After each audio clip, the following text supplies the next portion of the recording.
Halo teman-teman, selamat datang kembali bersama aku Michael Stefanus. Di video sebelumnya kita telah membahas tentang pembagian zona laut dari laut teritorial hingga laut lepas.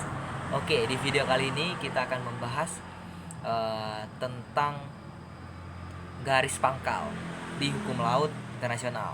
Jadi sebelum kita berlanjut, aku mau ngajak teman-teman berpikir dari mana sebenarnya titik awal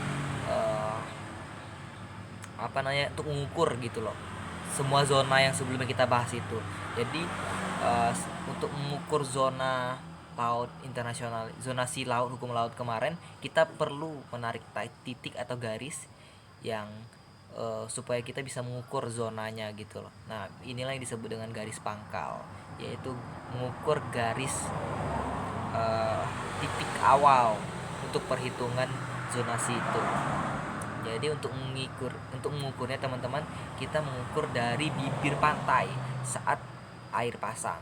Jadi kita mengukur bagaimana bayangan, misalnya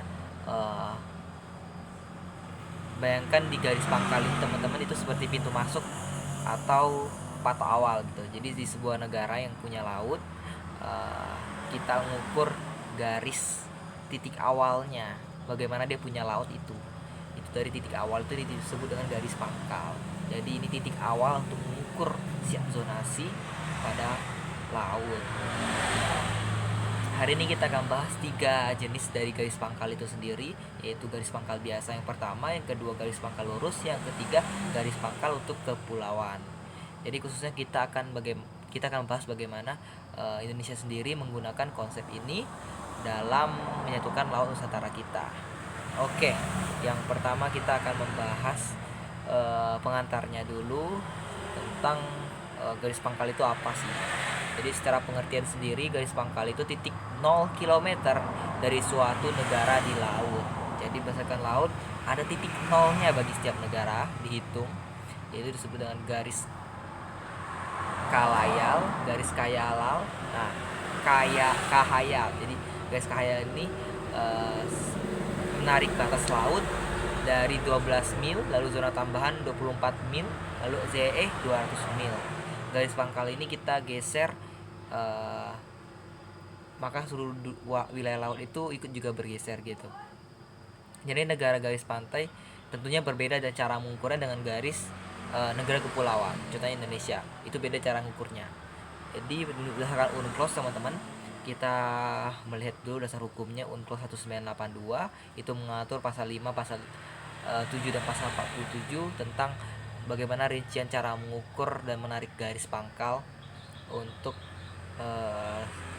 hukum laut itu sendiri. Lalu ada tiga metode utama teman-teman. Kita akan membahas satu persatu. Yang pertama itu garis pangkal biasa atau normal baseline. Di sini teman-teman, paling sederhananya garis pangkal biasa ini, itu normal baseline ini teman-teman, itu pada ditulis pasal 5 UNCLOS 1982, itu adalah garis air rendah atau low water line. Di sini sepanjang garis pantai seperti ditandai pada peta laut skala besar yang diakui secara resmi di negara pantai. Itu metode itu seperti melekukan pantai gitu. Jadi melakukan pantai saat air surut. Nah, saat air surut itu yang paling rendah-rendahnya, maka diukurlah garis pangkalnya, garis pantainya gitu. Jadi ketika airnya surut nih, nah di paling pojok air itulah disebut dengan zona awal untuk titik pangkalnya. Lalu kapan isi ideal untuk mengukur garis pantai ini?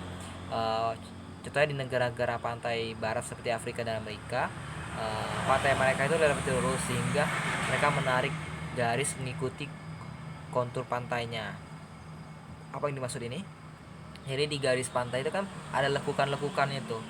Nah, yang kemudian terdiri dari pulau-pulau. Nah, di sini ditarik garis paling ujung, paling pojok, yang paling melengkung, ditarik titiknya. Itulah yang disebut dengan garis pangkal biasa begitu. Bagaimana sih negara garis pantai penuh lekukan yang terdiri dari ribuan pulau? Nah, kita akan membahas garis lurus yang kedua. Garis lurus ini disebut dengan strike baseline. Ini yaitu dalam pasal 7 UNCLOS 1982, teman-teman. Metode ini mengizinkan semua negara menarik garis lurus yang menghubungkan titik-titik terluar pantai tanpa harus mengikuti lekukan pantai. Yang sebelumnya kita harus melakukan lekukan pantainya nih. Pantai kan punya lekukan tuh, yang paling menonjol tuh, paling ujung tuh yang itu yang diukur. Sedangkan yang garis lurus ini dia mengizinkan negara untuk menarik garis lurus tanpa harus keluar dari lekukan pantainya itu. Jadi dia bisa mengukur bebas gitu. Garis pantai yang lurus ini tidak bisa diukur sembarangan, ada syaratnya. Yang pertama tuh garisnya harus memiliki lukan yang dalam atau mengarungi. Nah, yang kedua itu ada sederetan pulau, teman-teman. Jadi sederetan pulau itu di sepanjang pantai atau jarak terdekat. Jadi jarak terdekat di pantai itu. Lalu yang ketiga itu garis yang ditarik tidak boleh menyimpang, teman-teman. Jadi pada umumnya kan arah pantai nih tidak boleh jauh dari pantai itu sendiri gitu loh. Jadi harus sesuai kalau dia menarik garis lurus. Lalu perairan di garisnya juga harus terhubung erat dengan daratan sehingga bisa dianggap sebagai perairan pendalaman. Jadi nggak boleh itu terlalu dalam ukurnya, harus masih di garis pantai gitu. Lalu sebenarnya metode ini tuh, teman-teman, pertama kali digunakan di kasus perikanan Inggris Norwegia pada tahun 1951 di Mahkamah Internasional. Jadi Norwegia pada saat itu dipenuhi lekukan-lekukan tajam. Jadi di pantainya itu banyak lekuk-lekuk gitulah, banyak garis di daratnya lekukan-lekukan semua gitu. Jadi dia bingung cara ukurnya, maka dia tarik lagi lurus saja gitu dari pantainya itu. Tapi garis lurusnya memang harus sesuai dengan konsep UNCLOS sendiri, harus yang paling lekuk lah gitu, yang paling pojok aja yang ditarik, yang menurut negara itu sesuai dan sesuai dengan UNCLOS juga. Nah, jadi dia menggunakan di wilayah darat mereka compang-camping pantainya si Norwegia ini, makanya pada saat itu menggunakan konsep garis lurus yang kemudian diadopsi juga dalam UNCLOS, teman-teman. Dan juga yang terakhir nih, yang teman-teman pasti menarik juga, bagaimana Indonesia sendiri mengadopsi garis pangkal pada UNCLOS. Lalu itu yang ketiga itu tentang garis pangkal kepulauan, teman-teman, atau archipelagic baseline. Jadi archipelagic baseline ini, teman-teman, dia itu dalam pasal 47 UNCLOS. Nah, itu secara besar diatur tentang hadiah terbesar bagi negara kepulauan. Contohnya seperti Indonesia, Filipina, dan Fiji. Metode ini, teman-teman, itu menghubungkan titik-titik terluar, pulau terluar, misalnya contohnya Pulau Sumba, atau contohnya yang paling dekat dengan Singapura ada Batam. Nah, itu ada caranya untuk menarik titik pangkalnya. Itulah disebut dengan garis pangkal kepulauan. Jadi antara pulau-pulau terluar dari negara itu ditarik garis pangkalnya. Nah, caranya yang pertama itu mengizinkan negara kepulauan itu menarik garis pangkal lurus yang menghubungkan titik-titik terluar dari pulau terluar dan karing terluar dari kepulauannya.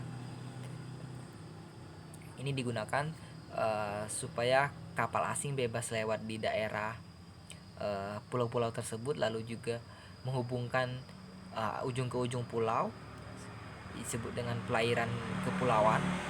Lalu konsep ini tuh untuk menghubungkan negara-negara pulau itu sendiri.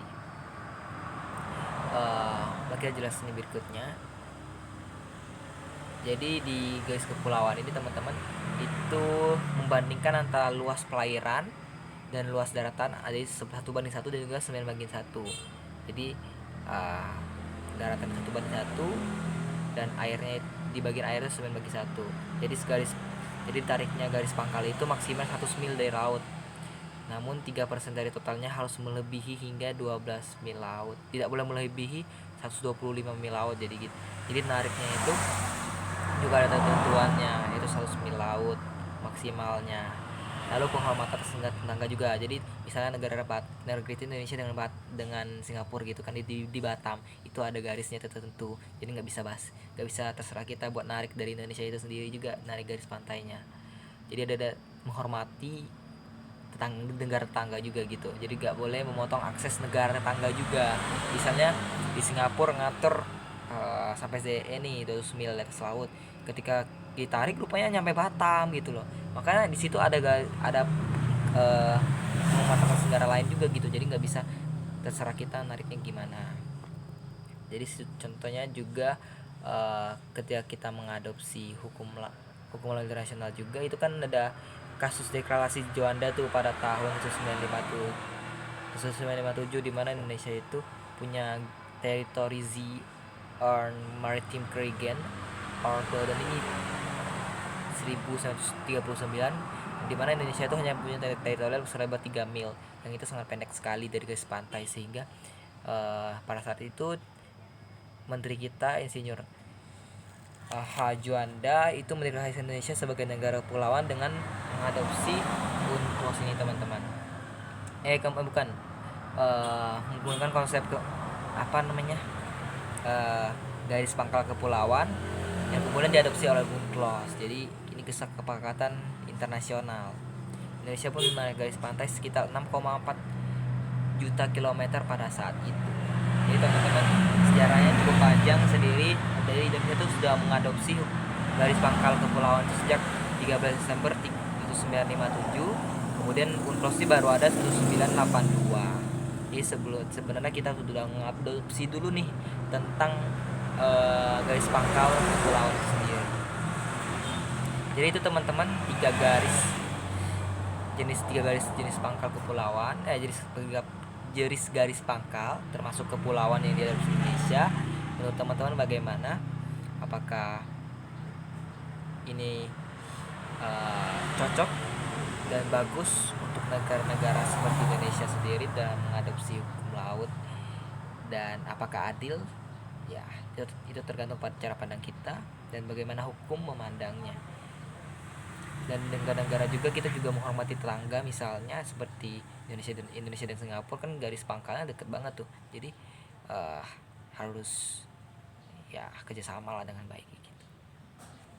Semoga pembelajaran kali ini bantu kita mengenal bagaimana negara mengukur gitu loh zonasi itu, dan bagaimana cara mengukur garis pangkalnya, titik awal dari laut mereka begitu. Demikian dari saya. Jangan lupa like, subscribe, dan share. Terima kasih.